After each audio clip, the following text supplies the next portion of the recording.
जैसा कि अभी तक देखने को मिला है और सुनने को भी मिला है कि जब कोई डिस्प्यूट अराइज होता है पति पत्नी के बीच में, तो सबसे पहले क्या ऑप्शन इनिशिएट किया जाता है, सबसे पहले पत्नी क्या करती है। जैसा कि सामान्यतः तौर पे देखने को भी मिला है, आपने भी देखा होगा कि जब पति या पत्नी दोनों के बीच में जब कोई विवाद अगर जो उत्पन्न होता है तो सबसे पहले पत्नी अपने मायके में फ़ोन करते हैं या मायके से अपना सपोर्ट लेके सबसे पहले वो अपने मायके चले जाती हैं। फिर मायके में जाने के बाद फिर वहाँ से सभी तरीके के सारे जो केसेस हैं उनकी जो इनिशियल जो स्टेप होती है वो शुरू हो जाती है। सामान्यतः तौर पे उनके जो सबसे बड़े जो इक्विपमेंट हैं जिनको हम कह सकते हैं सेक्शन 125, सेक्शन 12 DV एक्ट और सेक्शन 498 और इसके साथ में और भी जो समुचित धाराएं जो इन्वॉल्व हो सकती हैं वो सारी धाराएं इन्वॉल्व की जाती हैं। तो इसी के आधार पे आज हम डिस्कस करेंगे कि इन सब सारी चीज़ों से अगर जो पत्नी अगर जो झूठे तरीके से अगर जो कुछ प्रस्तुत करती है तो उसको हम कैसे उससे रेमेडी मिलेगी, पति की उसमें कैसे बच सकता है, क्या ऑप्शन अवेलेबल है उसके लिए,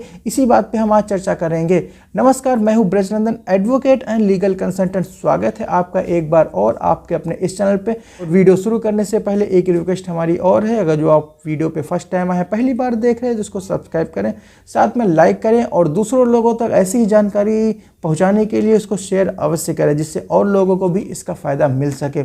और एक रिक्वेस्ट हमारी और है, वीडियो अंत तक देखिएगा, पूरी देखिएगा, क्योंकि आपको भी मालूम है, सभी लोग जानते हैं कि आधी अधूरी बात किसी को समझ में नहीं आती है और इसका सही तरीके से कोई भी लाभ भी नहीं मिल पाता है। तो जैसा कि मैंने पहले बताया है कि अभी तक जो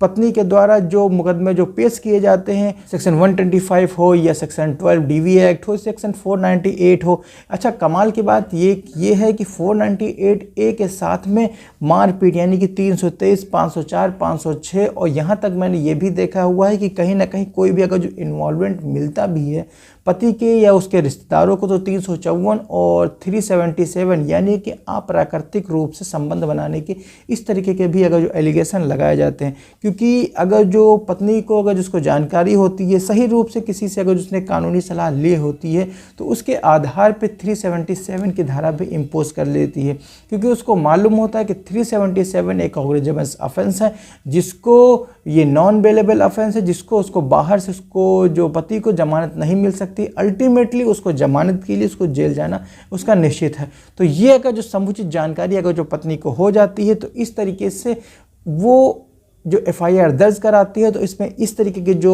एलिगेशन होते हैं वो भी इसमें इम्पोज करती है। तो सबसे पहले हम ये डिस्कस करना चाहेंगे, अगर जो ये सारी धाराएं जो सारे हथियार ये सारे इक्विपमेंट पत्नी को मिले हुए हैं तो पति जो शोषित वर्ग है जिसने अभी तक कोई भी दरवाज़ा नहीं देखा है कोर्ट का, या जिसने अभी तक पुलिस स्टेशन की शक्ल नहीं देखी है, या वो अभी तक पुलिस स्टेशन नहीं गया है, तो इसके आधार पर अगर इस तरीके की अगर जो कोई लीगल प्रोसीडिंग उसके खिलाफ इनिशिएट हो जाती है तो उसको समझ में नहीं आता है तो कि क्या स्टेप उठाएं और क्या हम स्टेप लें, किस तरीके से हमारा बचाव हो सके। तो उसके लिए हम ये बताना चाहेंगे कि सबसे पहले अगर जो इस तरीके की अगर जो सेक्शन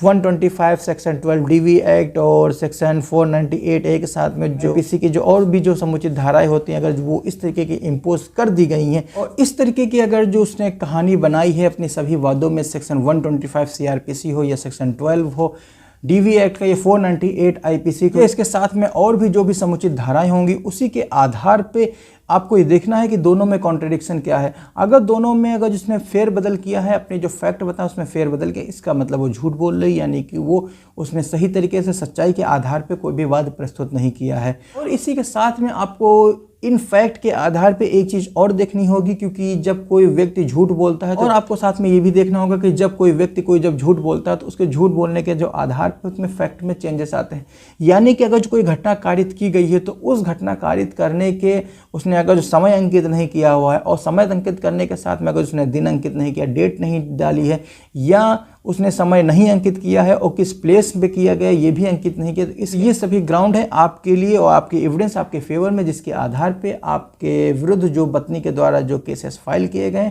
उनको आप ख़त्म करवा सकते हैं। और बात करते हैं नेक्स्ट पॉइंट पे। नेक्स्ट पॉइंट पे ये है कि जैसा कि मैंने पहले भी बताया हुआ है कि जो पिटीशन या जो एप्लीकेशन जो भी व्यक्ति जो व्यथित व्यक्ति होता है उसने अगर जो एप्लीकेशन पेश की है तो उस पिटीशन के जो फैक्ट होते हैं वो उसी व्यक्ति को उसको प्रूफ करने पड़ते हैं। अल्टीमेटली हम अगर जो दूसरे शब्दों में कहें ये कि अगर जो पत्नी के द्वारा कोई फैक्ट के आधार पे अगर जो कोई मुकदमा अगर जो प्रस्तुत किया गया है, चाहे सेक्शन 125 का हो मेंटेनेंस का, यानी कि सेक्शन 12 DV एक्ट का हो या सेक्शन 498A जिस या दहेज प्रथा के साथ में जो भी फैक्ट हो, उसके आधार पे अगर जो वो अपने फैक्ट को अगर जो प्रूफ नहीं कर पाती है, तो जिसके आधार पे अब वो समुचित जो कारण नहीं उत्पन्न हो पाते हैं, जिसमें वो फेल रह जाती है अपने फैक्ट को प्रूफ कर पाने में, तो ये सारे ग्राउंड पति के फेवर में हो। ये सारे फैक्ट हस्बैंड बतौर एविडेंस माननीय न्यायालय के समक्ष प्रस्तुत कर सकता है। और ये सारे फैक्ट किस प्रकार प्रस्तुत करने और कैसे प्रस्तुत करने, ये भी जानकारी होनी अति आवश्यक है। तो सबसे पहले